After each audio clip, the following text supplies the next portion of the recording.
I think you have to always think of the reader. I understand when authors say, I write for myself, and I just mentioned to you that it's an escape and a coping mechanism, but I always have my reader in mind, and when I write something, I think, is the reader going to be yawning at this point? Are they going to be captivated? You know, it's kind of like if you've ever waited tables in a restaurant. You have to put the customer first. You know, you're always thinking, how can I make the customer's experience? That's what you have to think about as a writer. You are a service provider, and you are providing these people with an experience where you want to take them on the full gamut of human emotions, give them experiences that just blow their minds.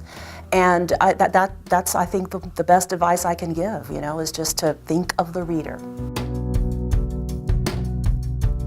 Yes, and these are going to sound crazy, but taking a shower, I get ideas in the shower, okay? And I've heard other writers say this. I don't know what it is, but, you know, it's like things flow from the shower head into my mind.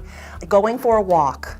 Just taking a walk down my street, and I probably look like a crazy lady walking down the street because I'm going like this, I'm talking, and then, you know, maybe people think I'm talking on the phone and I have like I don't know, but so taking a walk.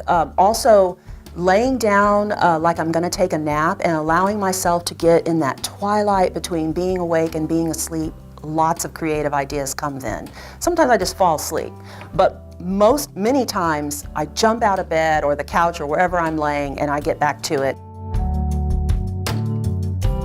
One thing that I learned from a roommate was she had a list of verbs that she kept by her. Back then we all had a PC, now people tend to use laptops, but a list of verbs like when you're trying to refer to what a source has said, instead of saying this source said over and over, this source said or says, maintained, suggested, argued, you know, she just had a list of all these verbs so that she wasn't saying the same one over and over, and then she had another list of transitionary words.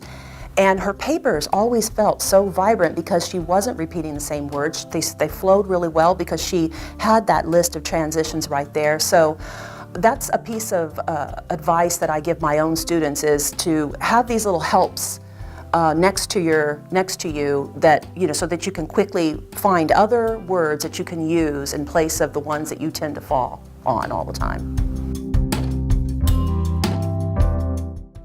That's an excellent question, because as a writer you have to decide who you're writing for, and I tend to write for genre readers, and so you have to be aware of the tropes, the expectations of each genre, because some people might think of it as formulaic writing, and of course you want your story to be unique, but there are certain expectations that readers of different genres have, and you don't want to disappoint.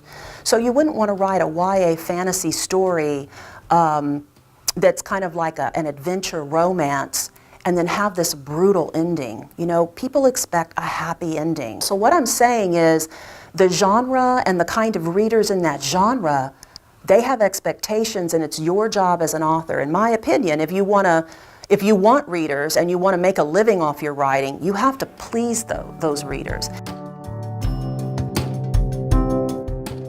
The big thing is to build your platform as soon as possible, and by a platform I mean to identify what brand or what like personality you want your business to be represented by, and to start kind of attracting potential consumers of your brand by having a website and offering something of value that costs you very little to produce, like maybe a PDF that's a guide to do something that people will find value, but in order to take that guide they have to sign up for your newsletter, and so you start accumulating newsletter subscribers, or you can ask them to sign up by text or on your Facebook bot. But the sooner you start gathering these points of contact from people, when you're ready to tell people to come see you at this art show or let them know that you're about to release a book, you'll already have this group of people that you can contact and let them know.